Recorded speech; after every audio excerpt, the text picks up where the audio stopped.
An apex predator sits atop the food chain. Like a lion, always on the hunt, but never the prey. It has been 63 days since the NFL's top predator has been with his pride. They have fought and clawed without him. But his long-awaited return to the hunt brings a boost to the pack. And every last one of them are starving for a win.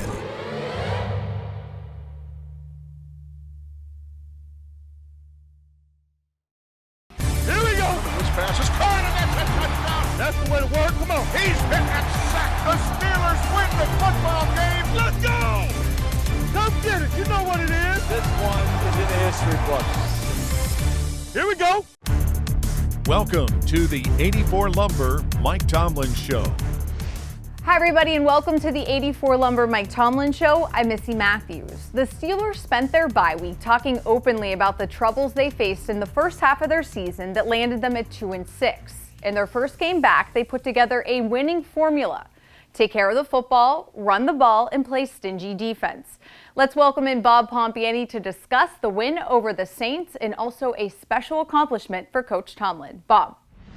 Hey, Missy, thanks very much. A big win for the Pittsburgh Steelers, 20-10 last week, get them to 3-6, and now a bigger game coming up. But before we get to that, head coach Mike Tomlin, congratulations. You've beaten all 31 teams in the NFL. That just means I've been around a while, that's all. Well, it has to be nice, though, knowing that you've been around, but you've also conquered just about everything. Really, I wasn't aware of that, to be honest with you. I kind of live week to week in this thing. I think we all do. I'm conscious of, if you do it long enough, you get some acknowledgement on some level. But that's just the beauty of our game at this level, man. We're all fighting. Our reputations and resumes mean very little.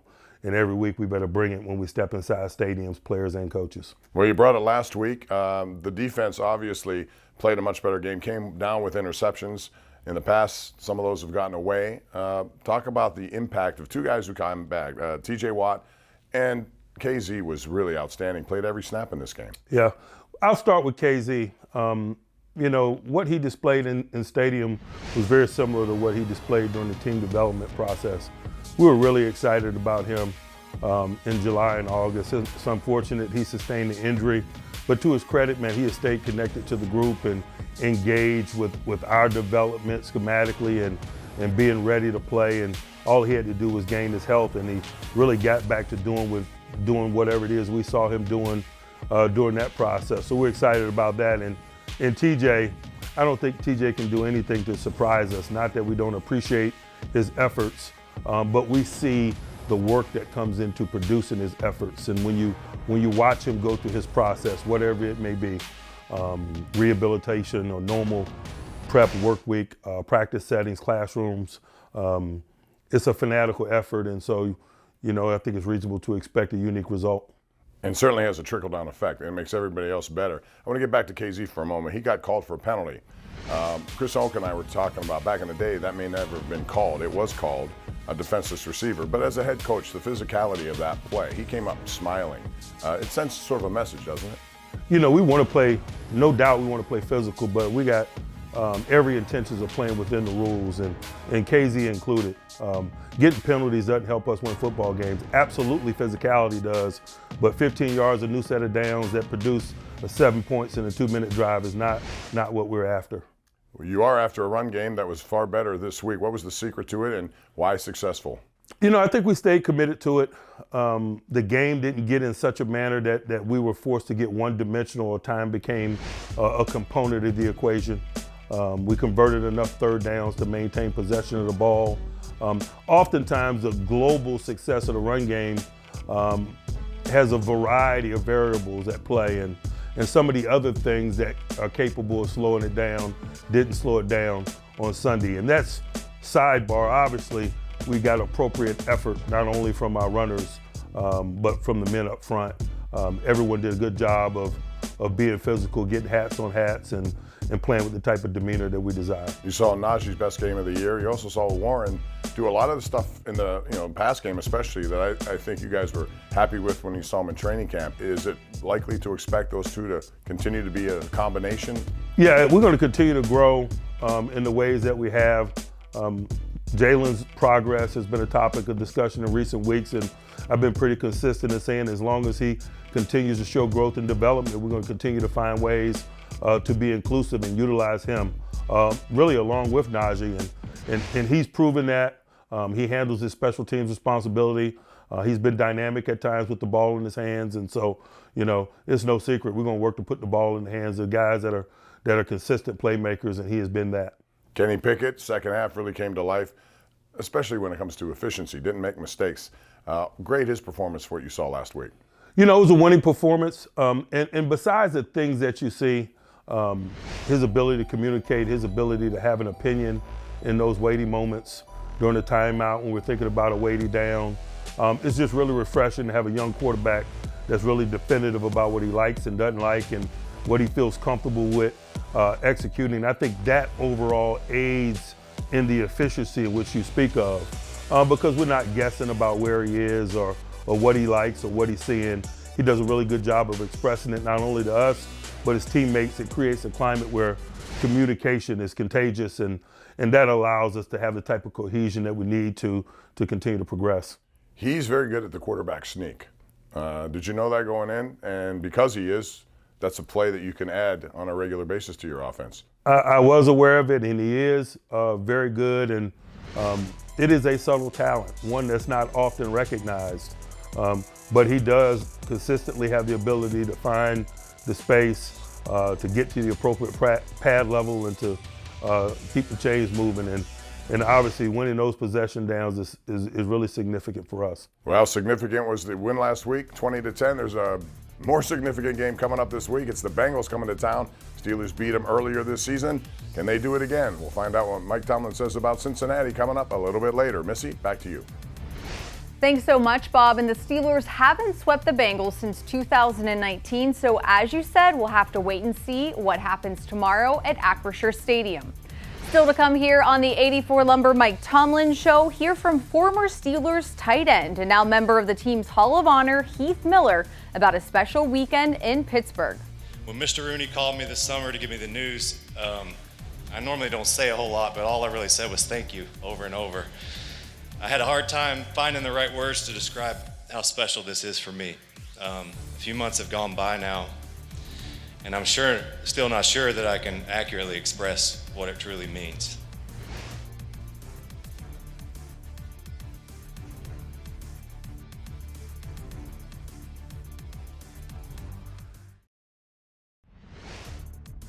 Welcome back to the 84 Lumber Mike Tomlin Show. Are you 84 Lumber material? Visit 84lumber.com/careers to learn more.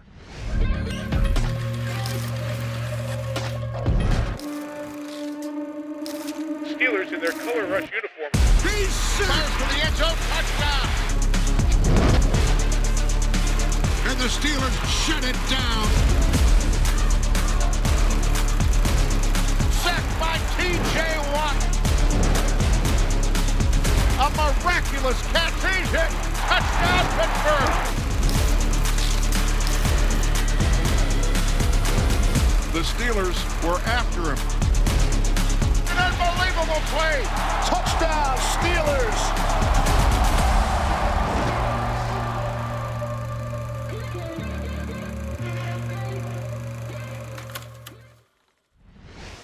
Well, who doesn't love the Steelers' color rush uniforms? Not only do they look great, but the team is also 7-1 while wearing them. It'll be an interesting sight on Sunday, too, with the Bengals wearing their all-white uniforms.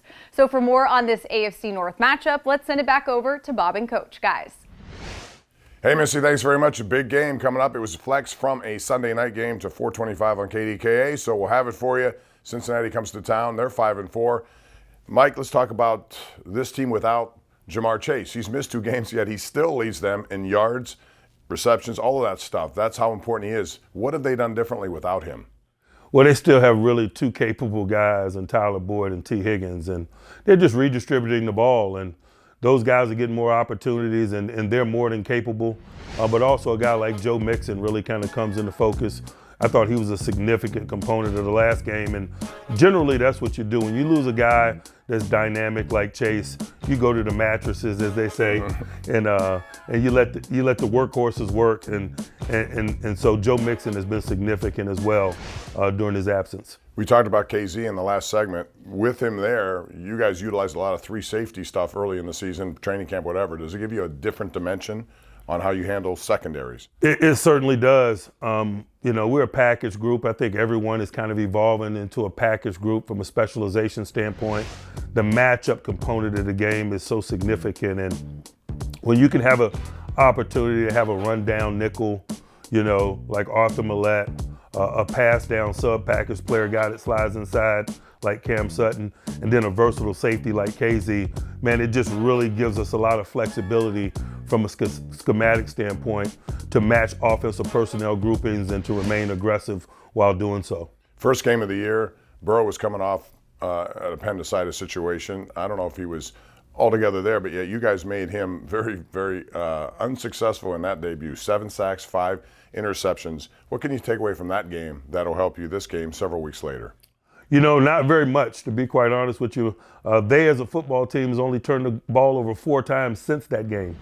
And so whatever they were going through that day, I just think it's prudent for us to assume that they'll be ready.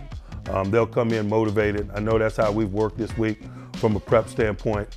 The bottom line, anytime you're playing someone as talented as Joe, you can't sit in one thing too much. We're gonna require a full menu. We have to spin the dial. And beyond that, we're just going to have to play well, individually and collectively. When you got a quarterback of his talents, he makes sure that you check that box. We can't have individuals playing well. We got to play well, but we got to do a really good job of communicating, and the cohesion has got to be really evident in our play. One of the things we've seen from them is their offensive line. They've changed it around, yet they're still having problems. He's been sacked 30 times. I think the team itself 32 times. What opportunities might you have with that offensive line, what you've seen from them? I think that's another Joe Mixon discussion, because I've seen an evolution. Although the numbers are what they are, the more they feature Joe, the less that's an issue. And coming into a hostile environment like Acrisure Stadium, I am sure that is their plan. And so we got to minimize Joe. To rush the passer, as we say in the business, is a privilege. You got to stop the run first. And that is a component of it. But beyond that, the cohesion component of a group coming together, they got some talented guys. When we saw them week 1, they were just in the beginning stages of kind of developing the type of cohesion that you expect a unit of 5 to have. It's reasonable to expect them to be on another level as we step into a stadium against them this week. What does your offense and Kenny Pickett have to look forward to in this game? Von Bell has been making a lot of interceptions. I think they have 8 picks on the year, but you got that duo of Hendrickson and Hubbard, too, that come at you pretty good. Yeah, you got Wilson on the second level. You got Mike Hilton. They got really good players at all levels, but what I see from them is a group that's kind of in its 3rd year together. The major components of that group have been together now for some time, and so you see very little lapses in collective play, and that allows them to minimize explosion plays. They don't give up many 10-plus yard runs. They don't give up many 20-plus yard passes, and that makes them a tough group to beat because of it. Should be a great game. It's Sunday afternoon, and we're looking forward to it. Bengals come to Acrisure Stadium. When we come back, we have the keys to the game, per Mike Tomlin. Missy, back to you. Thanks, Bob. And we also have part of your one-on-one interview with Heath Miller on tap as well. Congratulations to Steelers outside linebacker Alex Highsmith, who was named the Week 10 AFC Defensive Player of the Week for his performance against the Saints. Highsmith was the only player in the AFC with 2 sacks last week. Now it's time for the Inch Chat trivia question. Who holds the Steelers' single game record for most receptions versus Cincinnati? Najee Harris or Hines Ward? Find out after the break.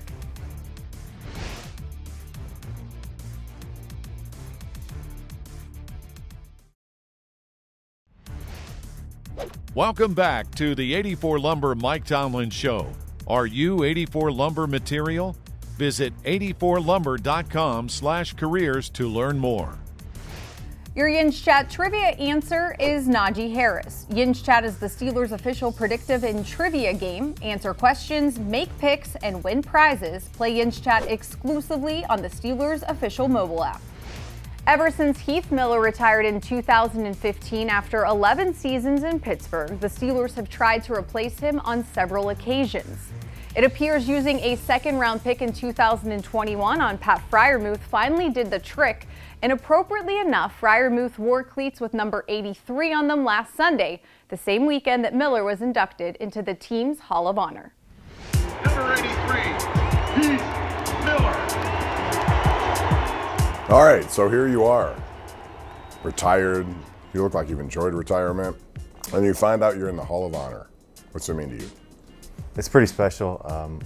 When Mr. Rooney gave me a call this summer, it wasn't even on my radar that this was a possibility, and it was hard for me to put into words how much it meant to me. But after giving it some thought, it's been really neat, and I've been able to enjoy it. So I want you to put it into words. You have to put it into words. Put it into words for me, Heath. What is it? I just think, when you think about the tradition and the history of the Steelers organization, and when I was here and I was playing here, I just wanted to make my teammates uphold the standard with them, and to make the guys who came before us proud, and to be mentioned with them in the same breath and to be in the same space as them, it's a huge compliment. With the 30th choice in the 2005 NFL Draft, the Pittsburgh Steelers select Heath Miller, tight end from Virginia. So you get the call, the Steelers are going to make you the number one pick, their first-round pick. Yeah. Your thoughts of that day. Tell us about that day and what your emotions were. Well, I try to stay even keel because everyone's telling me you really don't know what's going to happen, so don't get your heart set on one place, which I didn't. But I knew that the first team I met with at the Combine was the Steelers. And then I came in here for a visit because I was injured. I didn't work out at the Combine. I didn't work out at all for any team. So I didn't know how that would affect me going into the draft. So that was kind of the unknown. And it got to a certain point after a couple teams didn't select me. Then I'm looking down the list and I'm like, well, they have a tight end, and the next team was the Steelers. So I'm like, well, if the Steelers don't take me, I don't know where I'm going to go after that. So yeah, everything worked out perfectly. It did. And you, as a rookie, came into a team that was pretty ready-made. How was that? And I mean, as a young kid coming into a team with that many star players, what was it like? Well, I knew I had to get my stuff together and not mess up. Pressure. Because, they were 15-1 the year before, and, there was just so many great players on that team. And like I said, I didn't want to let the team down. I didn't want to let those guys down because a lot of those guys were on the back end of their career. And, this was their opportunity to finally win a Super Bowl. And so, yeah, when I stepped in the huddle, I knew that, it was a good kind of pressure that I needed to meet the standard that they expected and earn their trust and respect. And of course, Miller and the rest of the 2022 class will be featured along with other legends in the Steelers' brand new Hall of Honor Museum. And for more information, just head to Steelers.com. Well, Cincinnati is coming off its bye week tomorrow, and Pittsburgh is 9-3-1 in home games against opponents with a week off prior. For more on how the Steelers can stay in the win column and prevent the Bengals from picking up their first AFC North victory, let's send it back to Bob and Coach for your keys to the game, presented by your neighborhood Ford store. Bob.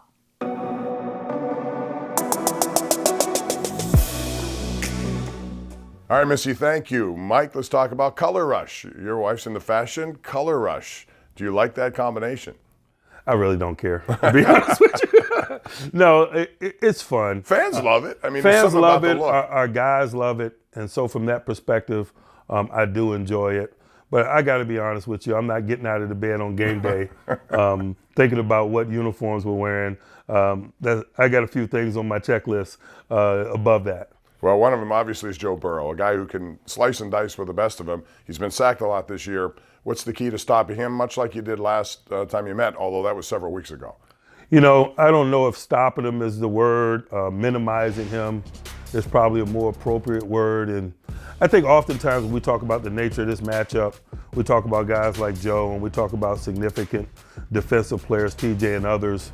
But I oftentimes think about the two special teams coordinators in this matchup. Darren Simmons, man, has been over there a long, long time. Danny Smith's been here a long time. They're two really veteran special teams coaches. Consistently, both units week in and week out kind of make the splash plays that provide a winning edge for their group. I think that's going to be a significant component of this game. Those two have been pitted against each other a lot over the years. There's great familiarity there. It makes the strategy of the game a complex one, and that's something I think the fans should keep their eye on.